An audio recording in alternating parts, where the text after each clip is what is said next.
Accounting commerce and GST simplified.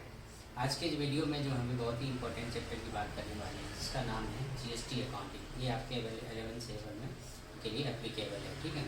तो before knowing the what is GST accounting, सबसे पहले ये जानना जरूरी है कि जीएसटी आखिर होता क्या है, ठीक है। तो इस चैप्टर को जो जीएसटी अकाउंटिंग जो बहुत ही इंपॉर्टेंट चैप्टर है क्लास 11 का, इसको मैं बेसिकली 2 पार्ट में डिवाइड करूँगा, ठीक है, for easy understanding. First part में इसका जो थ्योरी फेज है उसको कवर करूँगा, और सेकेंड वीडियो जो आएगा इसके बाद, इस वीडियो के बाद, उसमें मैं उसका प्रैक्टिकल एस्पेक्ट के बारे में चर्चा करूँगा, जिससे आपका क्या होगा, थ्योरी और प्लस प्रैक्टिस दोनों का अच्छी अंडरस्टैंडिंग से आप इससे किसी भी प्रॉब्लम हो, कोई भी किसी भी लेवल का क्वेश्चन हो, आप इसको इसकी अकाउंटिंग कर सकते हैं, इसका कंसेप्ट के साथ अकाउंटिंग कर सकते हैं, तो आपको इसको समझने में कोई प्रॉब्लम नहीं आएगी, ठीक है। तो सबसे पहले आपको मैं बताया, इंट्रोडक्शन देता हूँ कि क्या है जीएसटी। तो आपको याद होगा कि 1 जुलाई 2017 से हमारे देश में एक टैक्स रिफॉर्म हुआ, नेशन वाइड टैक्स का, इनडायरेक्ट टैक्स का जो है वो इम्प्लीमेंटेशन हुआ, जिस टैक्स का नाम है GST, goods and service tax. ये जीएसटी होता क्या है, जब भी क्या है, जब भी कोई परचेजर सेलर सेल करता है या कभी सर्विस प्रोवाइडर सर्विस प्रोवाइड करता है, तो दोनों पे क्या होता है, जीएसटी लगता है, ठीक है। जब भी सेल आप, जब सपोज रामलाल की एक शॉप है, उसने कोई गुड्स सेल किया तो उसको जीएसटी देना पड़ेगा। सपोज एयरटेल कंपनी है, वो कोई सर्विस हमें प्रोवाइड कर रही है, सपोज पोस्ट कनेक्शन के लिए टेलीफोन सर्विस दे रही है, तो उस पर भी जीएसटी रहेगा, ठीक है। लेकिन क्या तो ये एक तरह का इनडायरेक्ट टैक्स है। तो किसी इनडायरेक्ट टैक्स नॉर्मली जो हमारे देश में जो एप्लीकेबल है वो 2 तरह के टैक्स है। पहला है डायरेक्ट टैक्स और दूसरा क्या है, इनडायरेक्ट टैक्स। डायरेक्ट टैक्स वो होता है जिसमें आप क्या है, सरकार आपसे डायरेक्ट पैसे लेती है। सपोज इसका केस मैं एग्जांपल देता हूँ, जैसे होता है इनकम टैक्स। जब भी इनकम से हमारा होता है, कभी बिजनेस इनकम, चाहे कोई भी अदर कोई भी सोर्सेज इनकम जो भी होती है, गवर्नमेंट पे जो टैक्स लेता है उसको हम डायरेक्टली गवर्नमेंट को पेमेंट करते हैं। इस तरह का क्या है कि डायरेक्ट रिलेशन है पेमेंट ऑफ टैक्स का, तो इसको क्या कहते हैं, डायरेक्ट टैक्स। उसी तरह क्या है कि कुछ ऐसे टैक्स होते हैं जिसको हम डायरेक्टली गवर्नमेंट को पे नहीं करते हैं, लेकिन उसको इनडायरेक्टली हम पे करते हैं। कैसे, सपोज मान लो आप कोई टीवी परचेज करके लाए अपने घर में, ठीक है। तो जो आपका दुकानदार है उसने क्या किया, अपने बिल के साथ उसने कुछ टैक्स लगाया हुआ, वो टैक्स आपसे लेके किसको जमा करेगा, गवर्नमेंट को जमा करेगा। तो आपने डायरेक्ट तो गवर्नमेंट को जमा नहीं किया, लेकिन आपसे पैसे लेके दुकानदार ने उसको गवर्नमेंट को जमा कर दिया, ठीक है। तो गवर्नमेंट को जमा करने से क्या हुआ कि हमारे लिए क्या होगा, हमने इनडायरेक्टली गवर्नमेंट को पे कर दिया। तो इस तरह से क्या होता है, ये इनडायरेक्ट टैक्स होता है। बेसिक डिफरेंस ये है कि जिसमें डायरेक्ट टैक्स वही होता है कि जिसमें आपको डायरेक्टली या गवर्नमेंट के साथ इंटरेक्ट करके गवर्नमेंट से को पेमेंट करना होता है, और इसमें क्या है, इनडायरेक्ट टैक्स में क्या होता है कि गुड्स पे टैक्स लग के आता है, जिसको आप डायरेक्टली पे तो गवर्नमेंट को नहीं करते हैं, आप दुकानदार को पेमेंट करते हैं, और दुकानदार आपके भी आपने गवर्नमेंट को पे कर देता है, ठीक है। तो ये क्या होता है, इनडायरेक्ट टैक्स हो जाता है। तो क्या अगर प्रायर टू जीएसटी इम्प्लीमेंटेशन एक नेशन वाइड टैक्स था, उससे पहले सेम गुड्स पे क्या है, गवर्नमेंट बहुत सारे मल्टीपल टैक्स लगते थे, ठीक है। सपोज एक गुड्स कोई किसी मैन्युफैक्चरर ने बनाया, मार्केट आते आते थे, देखो उस पर कितने कितने टैक्स लग जाते थे। जब से पहले क्या होता था, एक्साइज ड्यूटी लगती थी, ठीक है। एक्साइज ड्यूटी क्या है, जब भी कोई मैन्युफैक्चरर कोई भी मैन्युफैक्चरर गुड्स को मैन्युफैक्चर करता था, कोई तैयार करता था, तो उसको क्या है, एक्साइज ड्यूटी देना पड़ता था। उसी तरह से फिर क्या होता है, जब कोई मूवमेंट होती थी एक स्टेट से दूसरे स्टेट, मान लो पंजाब का गुड्स बिहार में आ गया, तो उसका क्या होगा, पंजाब का गुड्स उसको मूवमेंट होते थे, सेंट्रल सेल टैक्स पेमेंट करना पड़ता था, ठीक है। उसके बाद क्या होता था, अब कोई सर्विस प्रोवाइड करती थी तो सर्विस के लिए सर्विस टैक्स पेमेंट करना पड़ता था, ठीक है। उसी तरह इसी गुड्स को स्टेट में जब आता था तो उस पर वैट लग जाता था, फिर कोई ट्राई लग जाता था, कभी कोई किसी स्टेट में अगर कोई गुड्स आ जाता था तो उस पर एंट्री टैक्स भी लग जाता था, उसके बाद कोई परचेज टैक्स भी लगा दे रहा था। कोई सपोज क्या कहते हैं, उसी स्टेट में क्या है कि जैसे मान लो इंटरटेनमेंट एक्सपेंसेस भी लगा देता था। तो ये सारे टैक्स जो थे एक ही गुड्स पे, एक ही सर्विस पे मल्टीपल टैक्स लगते जाते थे, जिससे क्या होता था, एक तो पहला केस है तो गुड्स काफ़ी या सर्विस काफ़ी महंगी हो जाती थी, या दूसरा ये होता था कि इसकी लीगल कंप्लायंस बहुत ज़्यादा हो जाता था। हर जितने भी टैक्स हैं, हर चीज़ों के लिए अलग अलग क्या कहते हैं, कंप्लायंस करने पड़ते, रिटर्न भरने पड़ते थे, हर अपील फाइल करनी पड़ती थी, कोई डिस्प्यूट होता था तो बहुत सारे डिस्प्यूट होते थे, जिससे क्या है कि बिजनेसमैन को बिजनेस करने में काफ़ी परेशानी होती थी। कोई बिजनेसमैन सोचता है कि अगर हम टैक्स का ही कंप्लायंस करें तो बिजनेस क्या करेंगे। तो गवर्नमेंट ने बहुत सारे विचार विमर्श के बाद एक ऐसे टैक्स की इम्प्लीमेंट करवाया जिसको हम कहते हैं गुड सर्विस टैक्स, जो भी इनडायरेक्ट टैक्स, जितनी तरह के इनडायरेक्ट टैक्स हैं, बारीक सब होते हैं एफपीओ आइटम, सारे इनडायरेक्ट टैक्स को एक जीएसटी के एम्बिट में लेके आए, और जीएसटी के इम्प्लीमेंट में ले आएगा सारे टैक्स को एक जगह करके, एक वन नेशन वन टैक्स की जो क्या कहते हैं कंसेप्ट को इम्प्लीमेंट किया पूरे देश में गवर्नमेंट ने, ठीक है। तो इसमें कौन कौन से टैक्स मर्ज हुए, नॉर्मली कुछ सेंट्रल गवर्नमेंट जो टैक्स लगाती वो भी मर्ज हुए, और कुछ जो स्टेट गवर्नमेंट जो लगाती थी वो भी मर्ज हुए। तो सेंट्रल गवर्नमेंट के जो टैक्स थे क्या थे, एक्साइज ड्यूटी लगती थी, सेंट्रल सेल टैक्स लगता था, सर्विस टैक्स लगता था। तो ये तीनों मिला के भी जो है, ये तीनों टैक्स को मिला के वो भी जीएसटी में मर्ज हो गया, प्लस वैट, ट्राई एंट्री टैक्स, परचेज टैक्स और इंटरटेनमेंट टैक्स और लग्जरी टैक्स, ये सब स्टेट जो लगाती थी ये भी उसके जीएसटी में मर्ज हो गया, ठीक है। तो आपको समझ में आ गया कि जितने भी इनडायरेक्ट टैक्सेस थे, फ्यू आइटम छोड़ के, फ्यू टैक्सेस जैसे कस्टम ड्यूटी को अभी भी आउट ऑफ ये जीएसटी से अभी बाहर रखा गया है। तो कुछ इनडायरेक्ट टैक्सेस हैं जिसके लिए क्या कहते हैं, जिसका वन टैक्स इन सारे टैक्स के को मिलाकर एक नए टैक्स का इम्प्लीमेंटेशन किया गवर्नमेंट ने, जिसको जीएसटी कहते हैं, गुड्स एंड सर्विस टैक्स, ठीक है। इससे क्या होगा, गवर्नमेंट अब किसी भी व्यापारी कोई भी गुड सेल करेगा या कोई भी सर्विस प्रोवाइड करे तो उसको एक ही टैक्स करना पड़ेगा, क्या करना पड़ेगा, जीएसटी देना पड़ेगा। तो आज के डेट में जो भी कोई सप्लाई करते हैं, जब भी कोई रामलाल कोई टीवी बेचेगा तो उसको भी जीएसटी पे करने पड़ेगा, चाहे श्यामलाल पे करेगा, चाहे कहीं रामलाल, श्यामलाल, मोहनलाल, कोई जो भी परचेज और सेल करेगा तो उसको केवल एक ही टैक्स भरना पड़ेगा, जीएसटी पे करना पड़ेगा, ठीक है। तो वन नेशन वन टैक्स हो गए पूरे हिंदुस्तान में, ठीक है। उसके बाद क्या है कि जीएसटी आपने समझ गया कि डायरेक्ट टैक्स का एक साथ मर्ज करके एक टैक्स का किया। अब क्या है कि जीएसटी में क्या है, मल्टीपल रेट होते हैं, डिफरेंट आइटम होते हैं, डिफरेंट आइटम के हिसाब से गवर्नमेंट ने रेट प्रिस्क्राइब किया है, जो कि नॉर्मली क्या होता है 5% होता है, आपका 12% होता है, 18% है, और एक हाईएस्ट टैक्स है जो कि नॉर्मली लग्जरी आइटम होते हैं, जिसपे जो गवर्नमेंट सबसे ज़्यादा टैक्स चार्ज करती है जीएसटी के 28%, ठीक है, 28% का होता है। अब जैसे हर सामान का एक रेट गवर्नमेंट ने प्रिस्क्राइब किया है। जब आगे आप और लेवल में जाओगे, जीएसटी की पूरी पढ़ाई करोगे, इस अकाउंटिंग में इतना ज़्यादा डिटेल कर बताने की ज़रूरत नहीं है, वो आपके सिलेबस में से जितनी ज़रूरत है उसको कवर करने की कोशिश में करता हूँ। हालांकि बहुत ही वाइड सिलेबस है, वाइड टैक्स एंगल है इसका जीएसटी का, आपके ब्रीफ में मैं इसको समझाने की कोशिश कर रहा हूँ ताकि आपको जीएसटी का बेसिक कंसेप्ट पता चले, ठीक है। तो जीएसटी में क्या है, मल्टीपल रेट होते हैं, 4 लेयर नॉर्मली रेट है, 5, 12, 18, 28, ठीक है, depend upon the nature of item. जैसे सप्लाई करेंगे तो उस हिसाब से टैक्स लगेगा, ठीक है। तो अब जीएसटी क्या होता है, ये तो हो गया जीएसटी। अब क्या है, जीएसटी कितने प्रकार का होता है, तो जीएसटी नॉर्मली 4 प्रकार का होता है, ठीक है। तो पहले क्या होता है जीएसटी के 4, पहला क्या होता है CGST, central goods and service tax, ठीक है, जिसमें क्या जब भी कोई सप्लाई होगा तो उस पर क्या लगेगा, सेंट्रल गुड सर्विस टैक्स जरूर लगेगा, ठीक है। अब क्या है कि एसजीएसटी क्या होता है, state goods and service tax, और यूनियन तीसरा क्या होगा जिसपे स्टेट गवर्नमेंट टैक्स लगाती है, ठीक है। तो ये एसजीएसटी हो गया, ठीक है। उसका यूनियन टेरिटरी में जो जीएसटी लगता है उसको यूटी जीएसटी करते हैं। ये जिस अगर स्टेट में आप जानते हो कि कुछ स्टेट हैं, कुछ यूनियन टेरिटरी है, तो यूनियन टेरिटरी जो भी टैक्स लगाएगी उसको एज ए यूटी जीएसटी कहेंगे, ठीक है, union territory goods and service tax. एक होता है इंटीग्रेटेड टैक्स, मान लो एक स्टेट से दूसरे स्टेट में अगर कोई सेल हुआ, कोई सप्लाई हुआ, ठीक है, तो उस पर क्या होगा, इंटीग्रेटेड आईजीएसटी टैक्स लग जाएगा, उसको IGST integrated goods and service tax कर जाता है, ठीक है। तो जब भी कोई गुड्स का मूवमेंट होगा, अगर विद इन स्टेट होगा तो उसमें आइदर सीजीएसटी तो लगेगा ही लगेगा।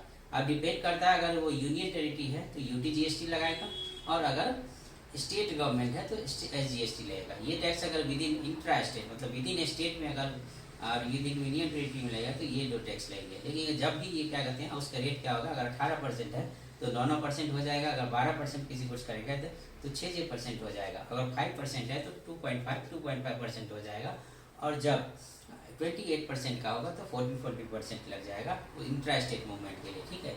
जैसे मान लो कि क्या कहते हैं आपने 10,000 का परचेज किया, सपोज आप महाराष्ट्र में हो, ठीक है, आपने 10,000 का क्या किया, आपने सेल किया, ठीक है, 10,000 का कोई सामान सेल किया, तो 10,000 पे अगर विद इन महाराष्ट्र में आपने सेल किया तो आपको 2 तरह के टैक्स को बिल में लगाना पड़ेगा। आपके 10,000 रुपये आपका बेसिक वैल्यू हो गया, उस पर एसजीएसटी लगाएंगे क्योंकि महाराष्ट्र एक स्टेट है, और उसके बाद सीजीएसटी लगाएंगे, तो सीजीएसटी क्योंकि सेंट्रल गवर्नमेंट को भी इसमें पैसा चाहिए जो भी सप्लाई होगा, ठीक है। तो इस तरह से स्टेट गवर्नमेंट की बात होगी। दूसरा क्या होगा, अगर यूनियन टेरिटरी है तो यूनियन टेरिटरी क्या है कि यूटी जीएसटी लगेगा, उसमें सीजीएसटी तो हमेशा ही लगेगा अगर इंट्रा स्टेट मूवमेंट है। तो इंट्रा यूनियन टेरिटरी मूवमेंट में क्या होगा, CGST 10,000 पे, इसी 10,000 पे जैसे पुडुचेरी में आपने 10,000 का सामान सेल किया तो इसी GST 10,000 पे UTGST भी 9% लगेगा, 900 रुपया, और क्या कहते हैं CGST 9% लगेगा, यानी कि टोटल 1,800 रुपये, 18% का 2 पार्ट में डिवाइड हो गया। अगर इंट्रा स्टेट मूवमेंट में है तो उसके स्टेट को state dependent point the place, अगर ये स्टेट है तो SGST लगेगा, अगर यूनियन टेरिटरी है तो UTGST लगेगा। CGST है जो यूनिवर्सल इंटर स्टेट मूवमेंट कहीं भी हो, चाहे स्टेट में हो या यूनियन टेरिटरी में हो, फिर भी क्या होगा उस पर CGST लगेगा। ठीक है, अब क्या है integrated goods and service tax. तो जब भी मान लो कि हम एक स्टेट से एक स्टेट से दूसरे स्टेट में सप्लाई करें, सपोज तमिलनाडु से कर्नाटका में कुछ सप्लाई हुआ, तो ये मूवमेंट क्या हुआ एक स्टेट से दूसरे टैक्स। तो इस पर जब भी सपोज 10,000 का हमने सप्लाई किया तो 10,000 में क्या होगा टोटल इंटीग्रेटेड मीन्स 18% टैक्स इस पर कैलकुलेट होगा। तो इस पर क्या है 10,000 का 18% क्या हुआ 1,800 रुपया जो है integrated goods and service tax हो जाता है। ठीक है, तो आपको इतनी चीज़ समझ में आ गई कि GST क्या है, एक टैक्स इनडायरेक्ट टैक्स है, उसके 4 रेट हैं 5, 12, 18, 28। ठीक है, ये 4 प्रकार का होता है, state GST, SGST, CGST, union territory GST और IGST, ये 4 तरह के टैक्स नॉर्मली GST में लगते हैं। ठीक है, अब क्या है कि GST क्या है, GST का एक बहुत ही इम्पोर्टेंट ये है एस्पेक्ट है कि GST में एक इनपुट टैक्स का टर्म होता है।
तो मैं ये कह रहा था GST का एक इम्पोर्टेंट कंसेप्ट है कि GST लायबिलिटी जब भी कोई सेल करेगा तो उसको गवर्नमेंट को GST पे करना पड़ेगा। सपोज रामलाल जो है रामलाल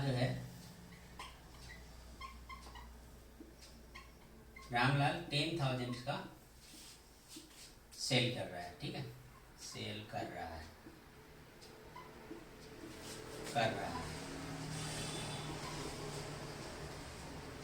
ठीक है, तो रामलाल जब भी अपना बिल बनाएगा, ठीक है, मान लो कोई आइटम है सपोज टीवी बेच रहा है, तो टीवी में क्या करेगा 10,000 उसका क्या है टीवी का वैल्यू होगा। सपोज उस पर क्या है टीवी पे 18% मान लो की रेट है, तो गवर्नमेंट क्या करेगा वो 1,800 रुपये इस पर क्या करेगा टैक्स लगाएगा।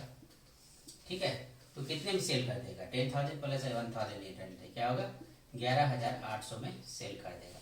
तो ये 1,800 जो हमसे कलेक्ट करेगा रामलाल, अगर मैंने उससे परचेज किया या रामलाल ने मुझे सेल किया, तो इसको जो हम जो पे गवर्नमेंट को जो पे करेगा रामलाल उसको क्या बोलेंगे output GST goods and service tax.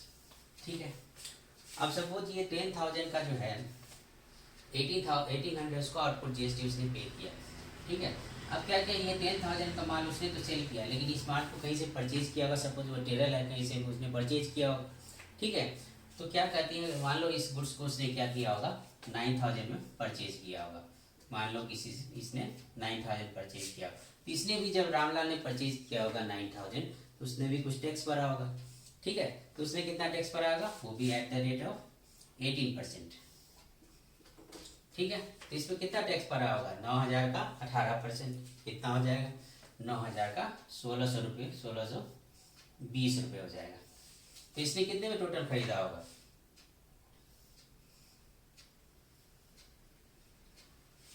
10,000।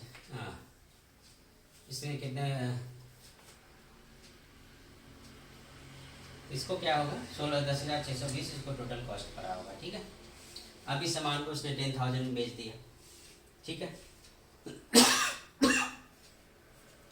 तो ये जो 1,620 रुपया इसने इस पर क्या दिया होगा इनपुट टैक्स पे किया होगा, इसको क्या इस पे टैक्स उसने पे किया, इसका क्या होगा, इसने खरीदते समय जिस जो टैक्स पे करेगा तो उसको क्या आ गया, वो इनपुट टैक्स होगा, जो कि जब हमारे घर में इन किया कोई गुड्स उस पर हमने टैक्स किया पे किया तो उसको क्या बोलेंगे, इनपुट टैक्स।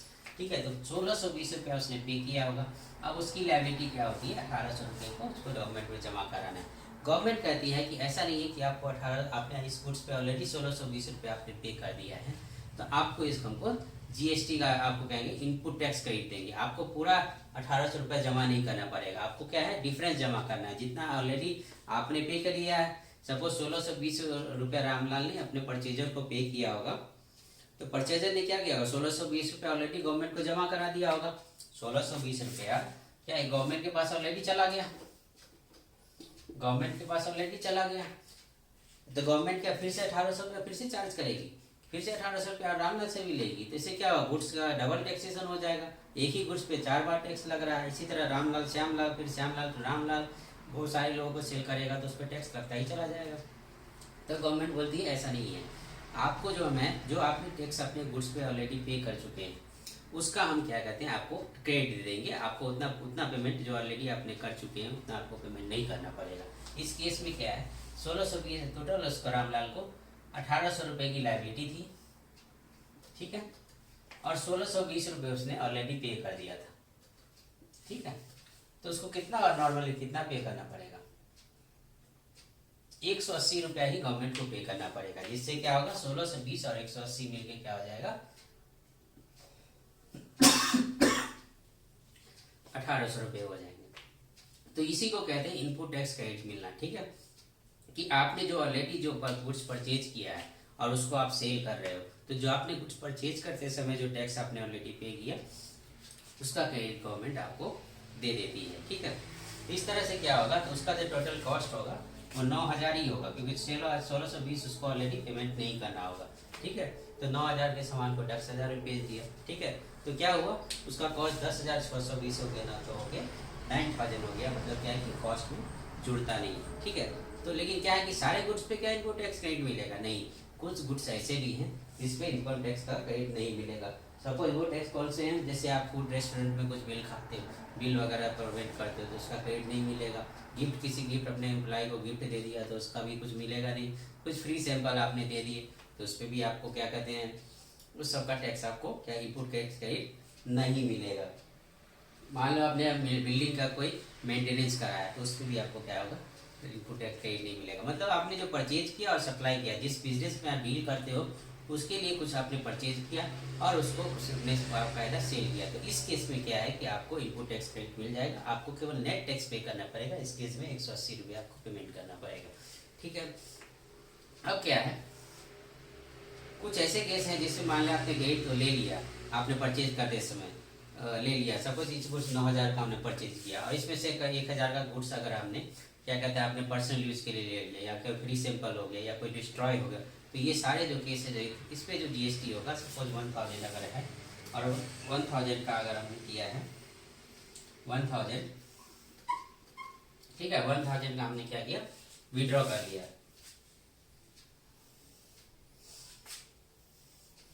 1000 क्या किया, विड्रॉ कर लिया। ठीक है, 1000 विड्रॉ किया तो इस पर कितना होगा 18%, 180 रुपया है। ठीक है, तो 180 रुपया का वो क्रेडिट जब भी अगर आपने 1000 को अपने पर्सनल यूज के लिए ले लिया, या फिर 1000 आपने फ्री गिफ्ट और सैंपल हो गया दे दिया किसी को, या फिर आपने क्या किया, आपका लॉस हो गया, थेफ्ट हो गया, कुछ हो गया, तो इस पर जो भी टैक्स हो जीएसटी होगा ये क्रेडिट आपको गवर्नमेंट नहीं देगी। आपको अपना जो क्रेडिट होगा 1620 में से 180 आपको माइनस करना पड़ेगा और इतना ही का क्रेडिट गवर्नमेंट आपको देगी। ठीक है, इसका क्या कहते हैं, इनपुट क्रेडिट रिवर्सल इसको बोलते हैं। जो 180 रुपया जो अगर आपने पर्सनल यूज़ के लिए लिया, ड्राइंग के लिए ले लिया, या लॉस हो गया या थेफ्ट हो गया, ठीक है, या किसी को गिफ्ट में दे दिया, तो ये सब का आपको इनपुट टैक्स नहीं होगा। गवर्नमेंट उसी का इनपुट टैक्स क्रेडिट देगा जिसको आप वो बिजनेस में यूज़ करेंगे, जो आप सेल करेंगे, जो आप परचेज करें उसका पूरा सेल करेंगे, तभी आपको पूरा इनपुट टैक्स क्रेडिट मिलेगा। अदरवाइज इनकम टैक्स से आपको प्रोपोर्शनेटली उस हिसाब से अपने इनपुट टैक्स क्रेडिट को रिवर्स करना पड़ेगा। ठीक है,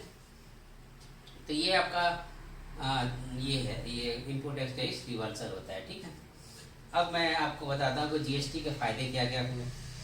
जीएसटी के सबसे बड़ा फायदा हुआ कि सबसे पहले लीगल कंप्लायंस बन गया, वन नेशन वन टैक्स हो गया। सपोज एक ही गुड्स पे मल्टीपल टैक्स होते थे, एक्साइज ड्यूटी, सर्विस टैक्स, ट्राई, वैट, सारे चीज़ लग जाते थे, जिससे क्या होता था कि एक ही गुड्स पे बहुत सारे मल्टीपल टैक्स रहते, जिससे गुड्स काफ़ी महंगा हो जाता। तो जीएसटी आने से क्या हुआ, एक सस्ता हो गया।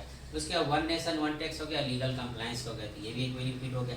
इससे क्या होगा, ईज ऑफ डूइंग बिजनेस, जो आजकल लोग गवर्नमेंट प्रचार कर रही है कि हम अपने बिजनेस को, आपको बिजनेस करने में आपको जितनी परेशानी होगी उसको हम कम करने की कोशिश करेंगे। तो जीएसटी एक बहुत बड़ा रोल प्ले करता है। इसके बाद क्या होगा, अगर मल्टीपल टैक्स नहीं लगेंगे सेम गुड्स पे, तो गुड्स काफ़ी सस्ती हो जाएंगी, लोगों को कम पैसे खर्च करने पड़ेंगे सेम गुड्स के, जो ऑलरेडी ज़्यादा पैसे खर्च करने पड़ते थे। ठीक है, तो ये सब नॉर्मली जीएसटी के फायदे हैं। तो आज का वीडियो जो था उसमें आपने क्या क्या पढ़ा, मैं इसको समराइज कर देता हूँ। पहले जीएसटी एक इनडायरेक्ट टैक्स है, ये 1 जुलाई 2017 से आया था। इसमें बहुत सारे टैक्स मर्ज हो गए, जैसे central sale tax, excise tax, service tax, plus आपके VAT, octroi, entry tax, purchase tax, ये भी इसमें मर्ज हो गए। ठीक है, ये एक तरह का इनडायरेक्ट टैक्स है। ठीक है, इनडायरेक्ट टैक्स है। अब जीएसटी कितने प्रकार के होते हैं, जीएसटी 4 प्रकार के होते हैं, सीजीएसटी, एसजीएसटी, यूटीजीएसटी और आईजीएसटी। ठीक है, उसके बाद मैंने आपको बताया कि गवर्नमेंट जब भी आप कोई गुड्स परचेज करोगे और उसको सेल करोगे, तो जो परचेज पे आपने जो टैक्स पे किया उसके आपको इनपुट टैक्स क्रेडिट मिल जाएगा, अगर आपने उस गुड्स को वापस सेल किया तो। ठीक है, तो इसको ये जो टैक्स आपको मिलता है उसको इनपुट टैक्स क्रेडिट बोलते हैं। ठीक है, तो इसके लिए आपका एक तरह का एसेट्स है, जब क्योंकि आप इससे आउटपुट लायबिलिटी को पेमेंट कर सकते हो, जीएसटी जो आप बेचने के टाइम में जो आपको पेमेंट करना पड़ेगा। ठीक है, उसके बाद मैंने आपको ये बताया कि गुड्स, अगर सारे गुड्स पे आपको इनपुट टैक्स क्रेडिट नहीं मिलता, जैसे रेस्टोरेंट बिल पे आपको नहीं मिलेगा, मेडिकल हेल्थ पॉलिसी है उसको नहीं मिलेगा। ठीक है, प्लस आप अगर कोई क्या कहते हैं अपने आपका गुड्स है अपने पर्सनल यूज़ के लिए लिया, तो उस पर आपको जीएसटी क्रेडिट नहीं मिलेगा। ड्राइंग कर लिया या गुड्स लॉस्ट बाय फायर हो गया, या गुड फ्री सैंपल में आपने डिस्ट्रीब्यूट किया, तो उस पर भी जो जीएसटी बनता है उसको आपको वापस करना पड़ेगा। फिर आपको मैंने बताया कि what are the advantage of GST, one nation one tax, low legal compliance, ease of doing business, ये सब जो नॉर्मल और भी बहुत ये सब जो एडवांटेज है जीएसटी के। तो आज का वीडियो में मैंने बस थ्योरी कवर किया आपको।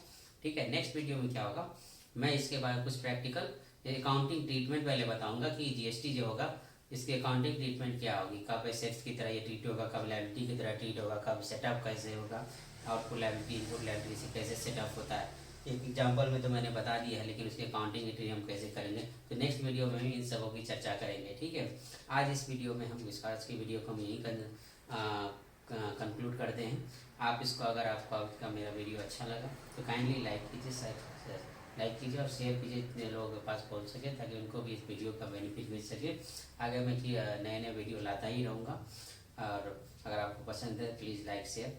Thank you very much.